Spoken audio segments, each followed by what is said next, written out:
Okay, here we are, Matthew Russell Lee, Inner City Press, here on Center Street. The Trump watch continues. You may not see it, but there's a bunch of white tents. There's a guy with a pretty controversial sign down there, but we have our mind on other things. We're waiting. When it happens, we'll be reporting on it. But what we've been reporting on over the weekend is this trial of Pras Michel of the Fujis, starting today with jury selection. And the reality is, he's called Mr. Guo as a witness. He wants Mr. Guo as a witness, and the judge has said, confer with Guo's counsel and submit an ex parte, meaning the government doesn't get to see it, proffer of what Mr.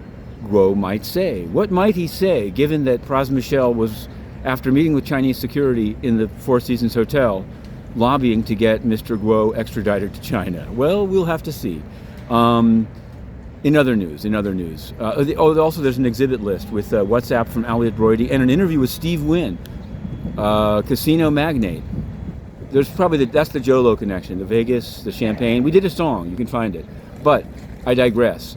Sam Bankman-Fried put in a letter. The government did, that is. It's hard to know the difference because the government's letter said we're very close to finding this agreed upon conditions of release. It's ironic because Avi Eisenberg and a whole slew of a cast of dozens are detained on much less charges. Hard to know why that is. Kwon, meanwhile, crypto man, was arrested in Montenegro and is now, his indictment's been unsealed. We did write that story. We're going to see whether he gets extradited to South Korea or to the United States. But we're going to turn now to crony capitalism. Yes, it's true. Overnight, last night, Silicon Valley Bank was given with no public comment period, with no Community Reinvestment Act review, nothing, to First Citizens. Now, people may not know, but First Citizens, when they bought CIT, was subject to protest from the public. So this totally circumvents that. And it's becoming a trend. What's coming next? I also heard today Western Alliance is doing crypto banking, a bank called Cross River.